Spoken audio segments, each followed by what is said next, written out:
બોલો કાકા બોલો. એમને તો જોઈ ગયો, તમને જોઈ ગયો, વિડીયો બનાવજો. તમે દેવી પૂજક છો કાકા, હું ખોટું નહીં કહું. મારી ભાઈ એવી એવી શક્તિઓ છે ને કે ને મારી પાસે બધા માણસો આવે જાય, હમણાં બધું થાય. હું એ વિચારું છું કે યાર આ દેવી પૂજક છે, ભંગી છે, આ લોકોની પાસે આવી શક્તિઓ નહીં હોય. મારી પાસે કે કેમ આવે ખબર? મેં ફૂલ ખાધું એમાં આવે છે. અમરાવાડીના, ભવાનીનગરના બધા મારી પાસે આવે છે. કાંક રસ્તો બતાવો કાકા મને. મેં બહુ ભૂવાઓ કર્યા ને બધું કર્યું. મને તમારી જેવા દેવી પૂજક માણસ કાંઈક સમજાય શકે. તમે ને કાકા તમે સમજી શકો ભગવાન માટે. હું માતાજીને નહીં માનતો, હું નરસિંહ દાદાને, હનુમાન દાદાને માનું. મને ધૂણવાનો શોખ અને મને એવું બધું શોખ. હનુમાન દાદા કેવા હતા ખબર?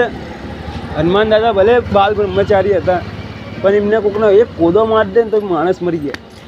હનુમાન દાદામાં પેશાબમાં એવી શક્તિ હતી અને નરસિંહ દાદામાં એવું શક્તિ હતી. બધા એવું નહોતા પ્રેમ સેક્સ નહોતા કરતા, બધાએ કરે.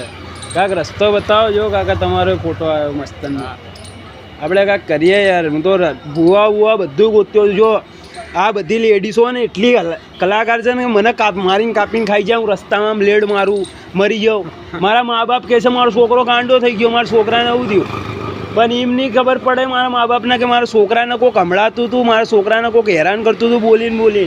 તારે મારો છોકરો એની હારે બાજી નાખ્યો, તારે કંટાળીને હારીને મારા છોકરાને ઊંધું સીધું તારે મારા છોકરા એવું કર્યું. આ લોકો એવું કરે છે કાકા.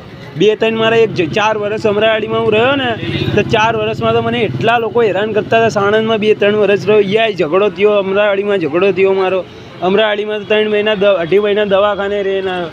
અત્યારે ગોમતીપુરા નરસિંહદાના દર્શન કરું. નરસિંહદાની ભક્તિથી બહુ ખુશ છું અને આ મારી આઈટમથી બહુ ખુશ છું. પણ એ યારી મારીથી ખુશ નહીં થતી.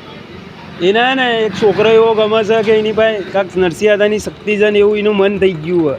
એ બદલાયો. કાંઈક રસ્તો બતાવો. જય શ્રી રામ, જય નરસિંહદા.